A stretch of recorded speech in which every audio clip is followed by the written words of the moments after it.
Wow. Oh, I choked. Oh.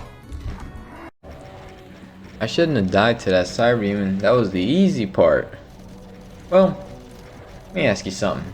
Have you ever made yourself a bowl of oatmeal? And yes, it has to be oatmeal. You go to pour the jug of milk into that bowl and you spill some on the counter. Well, according to YouTube, a lot of you guys are between the ages of 21 and 25. Probably a lot of you might be older, younger than that, but likely been pouring milk for 15, 20 years, 25, 30 years even, and you can still screw it up. Well, and I think it's not unreasonable to screw up the map that you've been practicing for only a few hours. You've been playing Doom for only a few years. It's possible to make some mistakes in spots that you consider easy.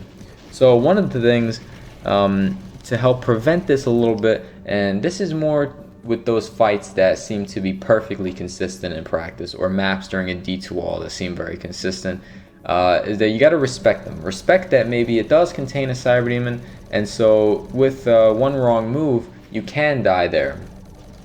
So this will hopefully help avoid the mindset of feeling like you're just the worst player ever and you made the horrible mistake and you should be ashamed of yourself because you made a mistake. Hopefully avoid that kind of mindset by just respecting the fact that a fight definitely can kill you and has the potential to kill you. Now, looking back at a mistake that you made, you're completely sure that it was your fault and you can avoid it in the future. One thing to keep in mind is that it is just a mistake.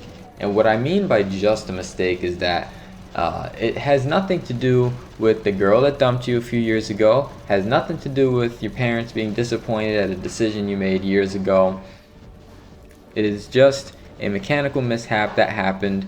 Maybe you were under a lot of pressure, you were 45 minutes into a run, or you've got the weight of a lot of attempts that you've been putting in, you're a little bit fatigued. It's possible for stuff to happen. Alright? Now, the important thing is to not let it cloud your mind for future attempts, because you're likely going to be fired up. You want to throw some more attempts at it because you died in the easy part. You want to go and try the hard fights. Well, if you're starting to see it over and over, you're seeing a mistake over and over, and you can't stop thinking about it, it might be time to take a break, drink some water, like I say in almost every single video at this point. Sound like a broken record. But yeah. Now, just remember also, whatever player you look up to, whoever they are, just remember that they have likely been through the same thing before. They've made that mistake and felt like crap for a few hours. So, on the bright side, you probably got something in common with them now. Anyway, in all seriousness, let's try not to take a lot of those mistakes too seriously. So, hope you enjoyed that. Hope you take that to heart. Until next time, peace.